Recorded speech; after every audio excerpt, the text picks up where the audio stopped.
You're listening to an Airwave Media Podcast. Empower. Claire is practicing her breathing for her upcoming yoga retreat in Bali. Has she ever done yoga before? No. But Claire worked with Empower on her savings and investment strategy. She got good at money, so she can be a little bad. Empower. Invest well, live a little. Join our 19 million customers today at empower.com. Past performance is not indicative of future returns. Investing involves risks. You may lose money. Advisory services are provided for a fee by Empower Advisor Group, LLC, EAG, a registered investment advisor with the Securities and Exchange Commission. Om Namaste.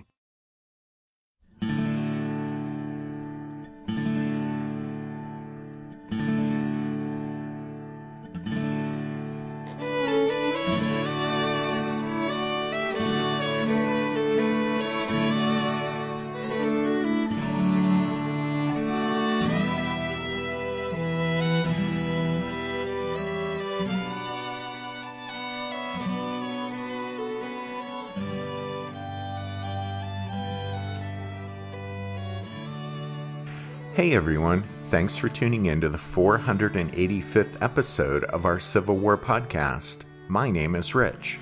And I'm Tracy. Hello y'all, welcome to the podcast.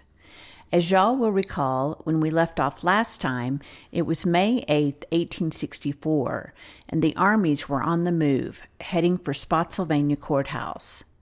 George Meade had been sure the Federals would reach Spotsylvania before the Confederates, but as it turned out, the rebels won the race, as the Yankees' march was brought to a screeching halt by a determined Confederate defensive stand at a place called Laurel Hill.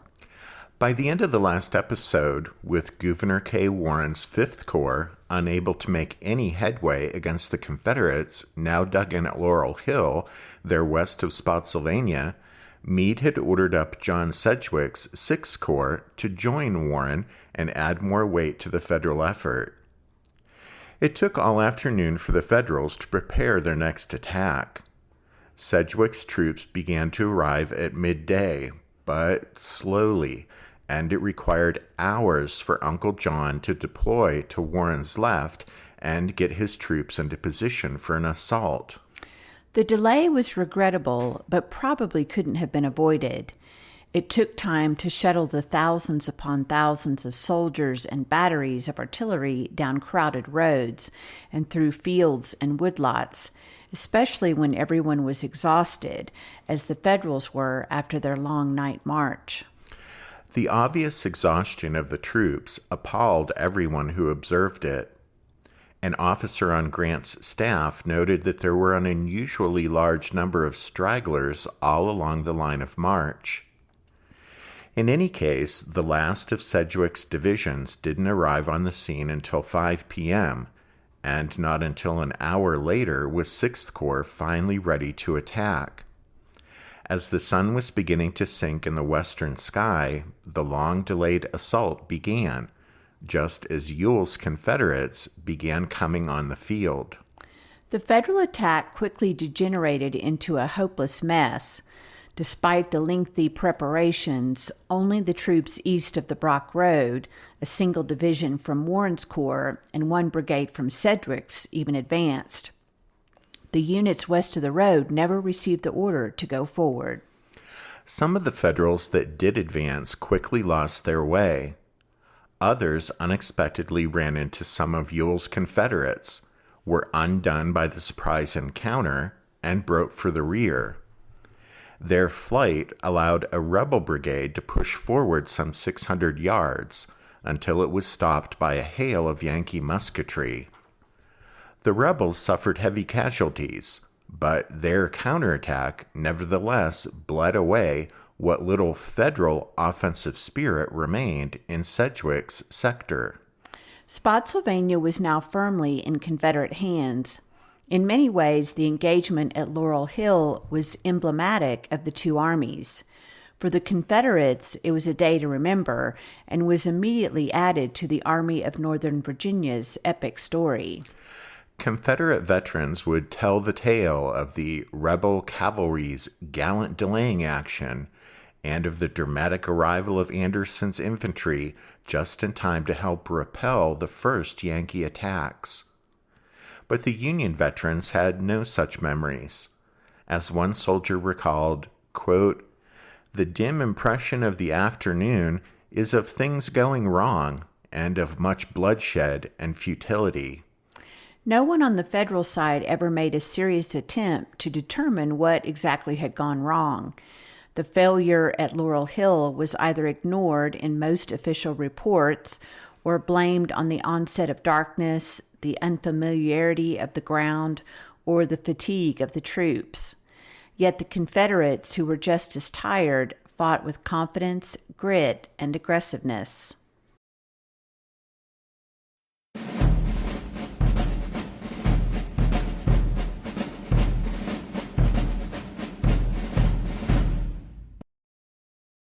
That night and the next day, May 9th, the armies continued to gather, spreading out from Laurel Hill to the east and west. The position occupied by the Army of Northern Virginia formed a semicircle around Spotsylvania Courthouse, with Anderson's corps on the left, Ewell's in the center, and A.P. Hill's on the right. The line began at the Po River, about half a mile west of the Brock Road. Just east of the road, it curved north for nearly a mile before veering back south to guard the eastern approaches to Spotsylvania. In the center of the Confederate line was an immense salient dubbed the Mule Shoe because on a map, that's exactly what it looked like. The Mule Shoe owed its existence mainly to one of Ewell's division commanders, Major General Edward Allegheny Johnson. While scouting out a position for his division on the night of May 8th, Allegheny Johnson planned to continue the basically east-west orientation of the Laurel Hill line. But as he walked the ground, he detected a low ridge that ran to the north.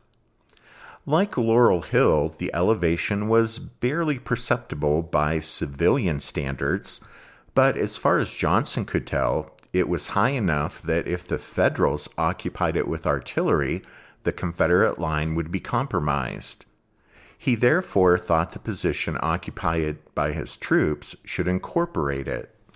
Thus was born the Mule Shoe. When Robert E. Lee learned of the large salient, he wasn't pleased. It greatly lengthened his line and, like all salients, was vulnerable to attack on three sides. But his engineers recommended packing the Mule Shoe with artillery to minimize the danger, and Lee agreed to their suggestion. Across the way, the Federals remained well north of Spotsylvania, with 5th Corps and 6th Corps along the Brock Road, Hancock's 2nd Corps on the western flank, and Burnside's 9th Corps positioned to the northeast. The Yankees had only a hazy notion of the exact Confederate position, which was well shielded by clouds of skirmishers. Rebel sharpshooters also made their presence known. One picked off John Sedgwick on the morning of May 9th as he inspected his line near the Brock Road. Just moments before his death, Uncle John teased a soldier who ducked every time a bullet snapped by. Sedgwick laughed, saying the rebels were too far away and, quote, "they couldn't hit an elephant at that distance." And with that, John Sedgwick ensured himself a top spot in the famous last words category of military history trivia. At the time, though, the sharpshooter's bullet that killed him plunged the entire Army of the Potomac into mourning and dismayed even Grant, who stated that to lose Sedgwick was as bad as losing a whole division. It was known that Sedgwick wanted Major General Horatio Wright to lead 6th Corps should anything happen to him, and out of deference to his wishes, Wright got the job. But no one believed Wright could fill Sedgwick's shoes. Coincidentally, Robert E. Lee also had to select a new corps commander, his second such decision in as many days. That's because on May 8th, as the fighting was heating up at Laurel Hill, A.P. Hill asked to be relieved of command, in view of the fact that he'd been quite ill since the first day of the fight in the wilderness. Lee replaced Hill with one of Dick Ewell's division commanders, Major General Jubal Early. And Old Jube is no stranger to longtime listeners of the podcast. He was a tough, capable officer, though prickly and often unpopular with troops, staff officers, fellow commanders, and, well, pretty much anyone who had dealings with him. Both Lee and Grant spent May 9th sizing up the new situation. Each believed he had the upper hand.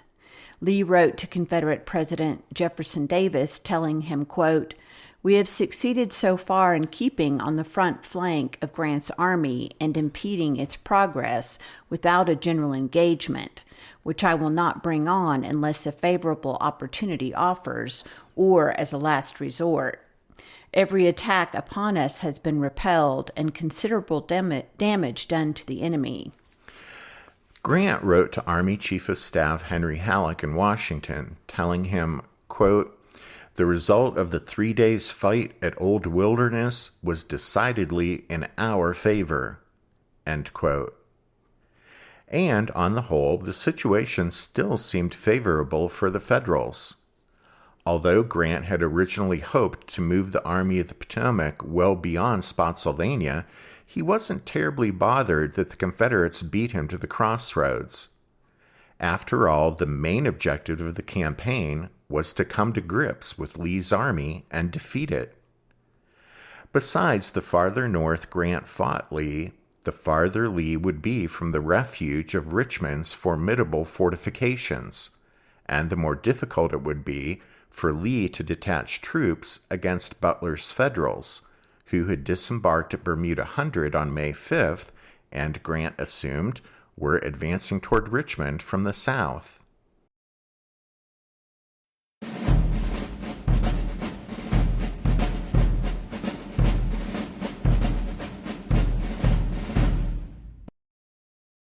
As Monday, May 9th wore on, both armies rested, strengthened their fieldworks, and prepared for a resumption of fighting. For the Federals, the first order of business was to obtain an accurate picture of the Confederate dispositions. Hancock's Second Corps was ordered to search out the rebels' left flank, while Burnside's Ninth Corps felt for their right. Nothing much occurred on Hancock's front, since he thought the enemy opposed him in strength, and so he didn't carry out the assignment. But one of Burnside's divisions ran into Confederates northeast of Spotsylvania and got into a hot little fight.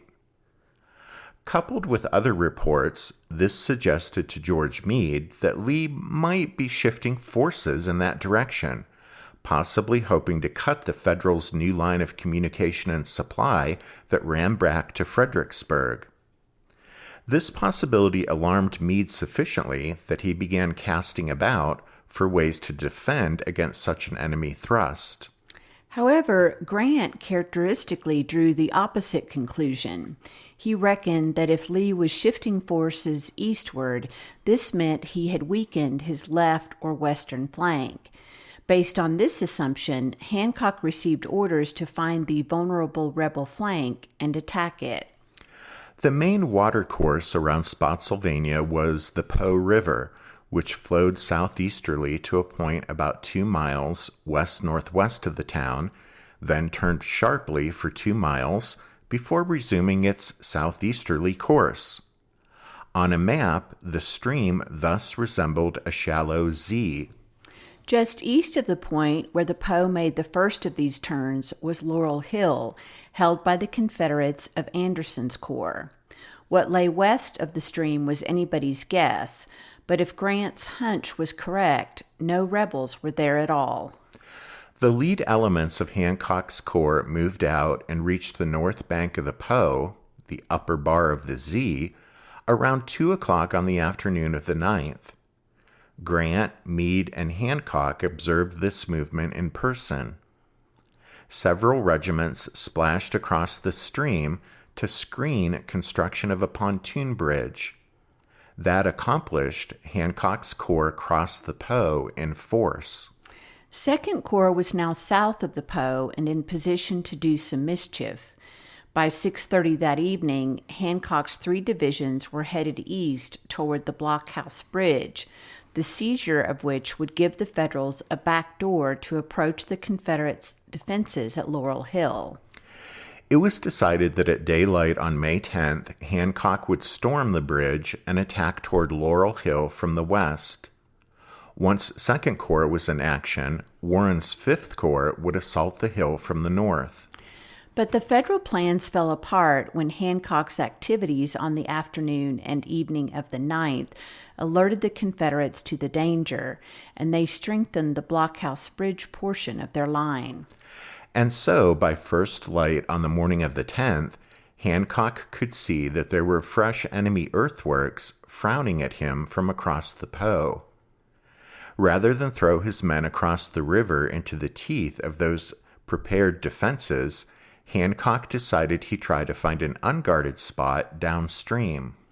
Across the lines, Robert E. Lee was well aware of Hancock's presence south of the Po, and Grant's assumptions notwithstanding, Lee wasn't shifting troops to cut off the Federals' connection to Fredericksburg. On the contrary, Lee was eager to exploit any opportunity that presented itself to attack the Yankees here, and Hancock's movement seemed to offer Lee just such an opportunity. Robert E. Lee ordered the division nearest the Blockhouse Bridge, led by Brigadier General William Mahone, to prepare for action, and sent a 2nd Division, under Major General Henry Heath, circling around to strike Hancock from the south. If all went as planned, 2 large Confederate divisions would strike 3 small Union divisions from front and flank, while those Yankees were separated from the rest of the Federal Army. Such a move was vintage Robert E. Lee, and therefore precisely the sort of thing that the Army of the Potomac's generals constantly worried about. That being so, it didn't take Hancock long to read the signs of an impending Confederate attack and pass along his forebodings to Meade and Grant.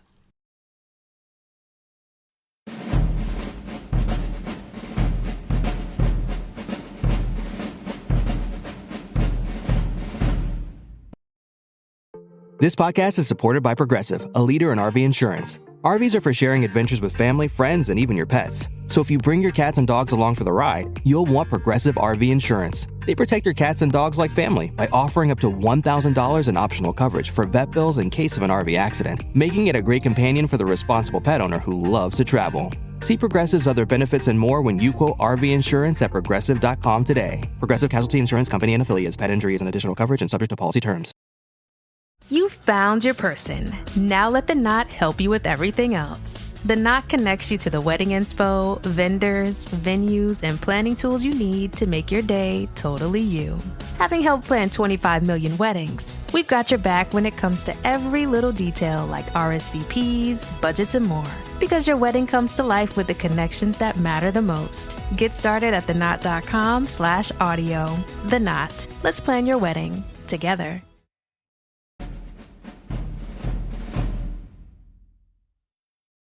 When he learned of Hancock's suspicions about an impending Confederate attack on his corps, Ulysses S. Grant modified his plans. Because if the rebels were indeed shifting troops to strike 2nd Corps, then Lee must be weakening the Laurel Hill position to do so. Therefore, Grant sent out new orders for a general attack on the main Confederate line, scheduled for 5 p.m. Hancock received instructions to recall 2 of his divisions, which would then join the general attack. His 3rd Division would remain in place so that the Confederates wouldn't suspect something was up. That 3rd Division from Hancock's Corps was commanded by Brigadier General Francis Barlow. Barlow's name may be familiar to y'all from the action on the first day of the Battle of Gettysburg, when he was severely wounded during the fighting north of town. He was captured by the Confederates, but when they retreated from Gettysburg, they left Barlow behind. A lengthy recuperation meant he didn't return to the Army until April 1864, just in time for the present campaign. Here, Barlow had his men dig in along the Shady Grove Church Road, facing south, with skirmishers deployed well forward to sound the alarm should the rebels attack. And his troops didn't have long to wait. Around 2:30 that afternoon, Heath's Confederate infantry rolled forward in line of battle, while rebel artillery posted near the blockhouse bridge opened a strong supporting fire. George Meade, worried that Barlow's division might be gobbled up by the Confederate attack, had Hancock go back and deal with the situation personally. Hancock, who knew trouble when he saw it, ordered Barlow to fall back across the Po. Barlow did so, but left a rear guard behind to delay the rebels, while the rest of his troops made it to safety. The rear guard had a rough time of it. Heath's Confederates stormed the Union works, according to one Federal soldier, quote, yelling as if they'd got a special license to thrash us, end quote. Hand-to-hand fighting broke out, made more desperate for the Yankees, who knew that the rest of their division was marching away, and so if they remained behind too long, it meant death or capture. Adding a final hellish touch, the woods behind them caught fire. Half blind and choking from the smoke, the survivors of Barlow's rear guard had to race the 1,000 yards back to the Po River crossings.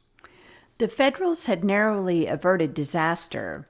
As for the Confederates, while they hadn't managed to smash Hancock's corps or destroy Barlow's division, Robert E. Lee did demonstrate once again that he'd seize the slightest opening to attack.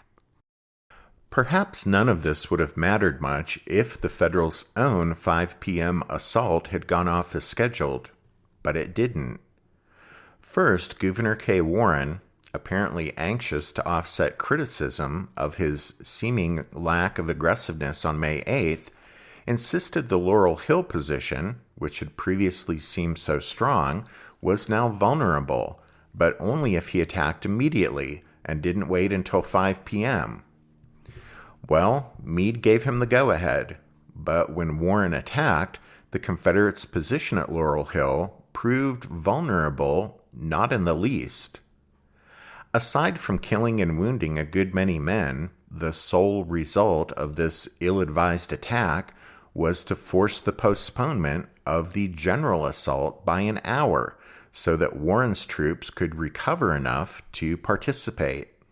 Next, one division didn't get word of the delay and so attacked at 5 p.m. according to the original schedule. This was Brigadier General Gershom Mott's 2nd Corps Division, which had remained behind at Todd's Tavern when Hancock's other divisions crossed the Po. Subsequently, Mott found his division attached to Wright's 6th Corps. Ordered to connect 6th Corps, north of Spotsylvania, with Burnside's 9th Corps, east of town, Mott's division had to spread itself very thinly in order to do so. It took nearly half its manpower just to maintain a tenuous skirmish line between the two corps, yet the division also received instructions to participate in the 5 p.m. general assault. Mott lodged a protest, telling Wright that it would take hours to pull in his skirmishers and get everyone ready to make an attack. Wright told Mott to simply charge with what troops he had on hand, which was about 1,250 men, or no more than an understrength brigade. At 5 p.m., Mott's 1,250 men moved forward into an open glade. Although he had only the vaguest idea of the enemy position, the glade led straight toward the tip of the Muleshoe, which was packed with rebel cannon, and the Confederate gunners tracked Mott's men every step of the way. As the Yankees crossed a country lane 400 yards from the salient, the Confederate cannon opened up. Unsupported and suddenly exposed to shattering blasts of canister, Mott's Federals did what any troops would have done. They ran, leaving their dead and wounded sprawled behind them. Mott went forward alone at 5 o'clock because he didn't receive word that the general assault had been delayed an hour. But as it turned out, the attack didn't start at 6 either. Wright's 6th Corps was ready, but 2nd Corps and 5th Corps in front of Laurel Hill needed more time. After waiting 35 minutes, Wright gave the order for his own attack to proceed alone. The attacking force here would be unusual, since rather than using the typical brigade and division formations, Wright was going to employ a task force created specifically for the occasion. 12 regiments, carefully selected from every division in his corps. During the afternoon of the 10th, a strong Union skirmish line had cleared the rebel skirmishers from the 6th Corps front. Then an engineer lieutenant, Ranald McKenzie, scouted forward and discovered a wooded area that offered a concealed approach to the Confederate position. The division commander responsible for the attack, Brigadier General David Russell, took a look for himself and agreed that it offered the best way to get at the Confederate position. To lead the assault, Russell turned to his ablest brigade commander, Colonel Emory Upton. Just 24 years old and 3 years out of West Point, Upton regarded the profession of arms as a Jesuit would do the mission field. Utterly devoted to his vocation, he was impatient with the military ineptitude he observed all around him. In his stern estimation, most generals did not deserve to be corporals, and he believed himself as qualified for high command as anyone in the army. And on that score, he was probably right. During the inconclusive sparring between George Meade and Robert E. Lee the previous autumn, Upton played a pivotal role in a well-executed attack on the fortified Confederate bridgehead at Rappahannock Station. Using tactics of his own creation, his brigade stormed and carried the enemy position at the first rush and bagged over 1,000 prisoners. The victory was even more impressive because the attacking force had been scarcely larger than that of the defenders. Here, Upton collected the colonels from all 12 regiments in the attacking column. He led them to the edge of the wooded area that McKenzie had located. From where they stood, the ground sloped gently uphill to the Mule Shoe. The salient, Upton told them, was their objective point. The column would advance in 4 lines of 3 regiments each. Each line had a specific assignment. The first line would breach the rebel earthworks, then continue moving to the left and right, clearing the enemy entrenchments on the flanks of the breakthrough. The second line would halt once they reached the salient and direct their fire to the front or toward the base of the salient. The third line would advance close behind the second one, then lie down and await orders. The fourth line would initially remain at the edge of the woods as a reserve. Upton would summon it when needed. The most intriguing aspect of Upton's scheme was its insistence on strict fire discipline during the advance to the Confederate position. Until the enemy line was breached, no one was to fire his musket. When the rebels in the Mule Shoe opened up on the attackers, the Federals were simply to absorb the punishment and continue rushing forward. That's because, on previous occasions, Upton had observed that stopping to return fire drained the momentum from an assault. Upton's storming column would charge as part of the general assault, now slated for 6 p.m., and shortly before that time, he had the troops formed up in the woods and ready to go. To prepare the way, 3 nearby Union artillery batteries began to shell the Confederate line. But then word came that 2nd Corps and 5th Corps weren't ready, so Upton waited. The minutes ticked by. Finally, Wright gave Upton the green light to begin his attack. At 6:35, as the Union guns nearby stopped firing, Emory Upton rode to the front of the storming column and gave the order to charge.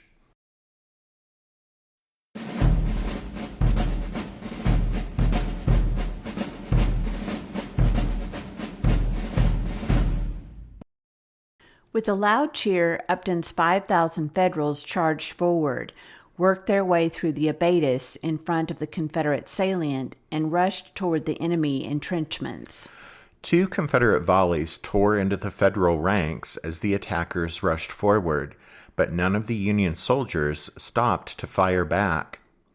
Instead, the first line of 3 regiments put their heads down and continued charging with fixed bayonets until they hit the Confederate entrenchments and pierced the enemy line. In his official report, Upton stated, quote, "Numbers prevailed, and like a restless wave, the column poured over the works, overwhelming those who resisted and sending to the rear those who surrendered." It was a brilliant success, substantially aided by the fact the Confederate artillery in the sector mistook the hundreds of rebel prisoners in Federal hands as a friendly counterattack and therefore ceased firing on the Yankees. By the time the Confederate gunners realized their mistake, it was too late. But although Upton's column had pierced the rebel works, there was only so much he could do alone, because on the Confederate side, Dick Ewell was moving quickly to prevent the Yankee lodgment from turning into a breakthrough. Ewell rushed reinforcements to the spot, contained the breach, and began building strength to eject the Yankees and erase their toehold in the Confederate line. Help for Upton was supposed to come from Mott's division, but as we've already seen, Mott had gone forward with only a part of his command and without a clear understanding of what he was supposed to accomplish. In any case, by the time Upton needed help, Mott had already been repulsed. Even if they had come up as planned, Mott's 1,200 men wouldn't have made any real difference. Any real assistance had to come from 6th Corps, and Wright was unsure how to take advantage of Upton's success. He asked Grant, who barked, "Pile in the men and hold it." But once away from Grant, Wright waffled. After all, it was getting on toward dark. Upton's force was 3/4 of a mile in front of the Union line, and Wright doubted that even if substantial reinforcements were fed into the lodgment, a real breakthrough could be achieved. And so, except for a single regiment, Wright committed no additional troops to supporting Upton. Unsupported and under ever-increasing pressure, Upton's men gave up their hard-won gains and fell back to the salient's outer works, where they took cover on the exterior side and fought off Ewell's counterattack. With all his troops engaged, including his 4th Reserve Line, and with no real help coming, Upton went back and located Russell and asked for permission to withdraw, and Russell gave it. Although it started with a bang and ended with a fizzle, Upton's attack was still the most successful Federal effort of the day, but not the last. At 7 p.m., 2nd Corps and 5th Corps finally launched their long-delayed assaults on Laurel Hill, but as it turned out, it wasn't much of an attack. Having already failed on 2 previous occasions to overcome the Confederate defenses, Warren now was pessimistic about a 3rd attempt, so he made only a token effort to obey his orders. One of his divisions never even advanced, while another started forward, but then returned without having come to grips with the rebels. Only the division where Warren was present in person made even a semblance of an actual attack, and that effort quickly fell apart with, quote, "a wild panic taking possession of the men," end quote. And although Warren rode among the troops to rally them, he made no effort to renew the attack. Things were no better on Hancock's front. Having left Barlow's division and a brigade from Birney's division behind on the Po River, Hancock had only Brigadier General John Gibbon's division and a brigade led by Brigadier General J. Hobart Ward to make the assault on Laurel Hill. Gibbon's troops took one look at the formidable Confederate defenses and flatly refused to go forward.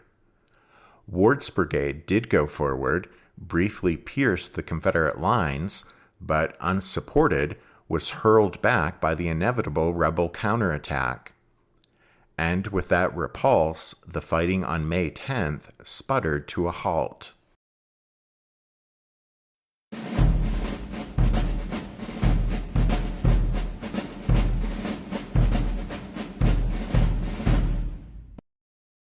Hindsight being 2020, it seems evident that the Federal High Command erred by launching 4 separate attacks on May 10th rather than one massive blow. Since it was unlike George Meade to launch such piecemeal, hasty attacks, a satisfactory explanation of how that situation came about needs to look beyond him to Ulysses S. Grant, who, continually peering over Meade's shoulder, gave increasingly specific guidance about the handling of the Army of the Potomac. To say that Grant took a different approach to making war than the cautious Meade is an understatement. Like many commanders, Meade thought in terms of control. In other words, he preferred not to attack until he could be fairly certain of the outcome. Grant, on the other hand, didn't need to have all of his ducks in a row, so to speak, before hitting the enemy. That's because Grant thought mainly in terms of attacking, keeping up the pressure, then watching for the enemy to make mistakes and capitalizing on those mistakes when they occurred. And here, Grant was not displeased with the results, since he was certain that the Confederates were on the verge of collapse. In a dispatch to Halleck on the morning of the 11th, Grant said optimistically, "I am satisfied the enemy are very shaky and are only kept up to the mark by the greatest exertions on the part of their officers and by keeping them entrenched in every position they take up." True, his own losses were heavy. He estimated some 20,000 men since crossing the Rapidan. But the losses to Lee's smaller army must be even heavier, and on the whole, Grant said he considered the results of the fighting through May 10th to be, quote, much in our favor. Then, buried in the middle of Grant's dispatch, was a statement of his intentions, which, when amplified by Secretary of War Edwin Stanton, electrified the North. Grant declared, "I propose to fight it out on this line if it takes all summer."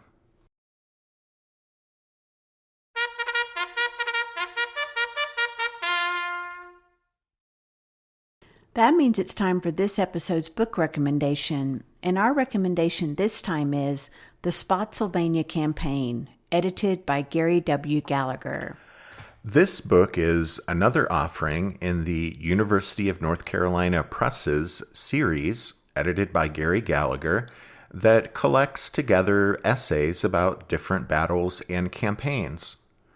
This one has 8 essays by different historians looking at various aspects of the Spotsylvania campaign. You can find a complete list of all of our book recommendations if you head over to the podcast website, which is www.civilwarpodcast.org. Also at the website, you can find info about joining the Strawfoot Brigade over on Patreon and supporting the podcast in that way, just like John M. and Fred did this past week. A big thank you to them, and then thanks to all of you for listening to this episode of the show. Tracy and I do hope that you join us again next time, but until then, take care. Thanks, everyone. Bye.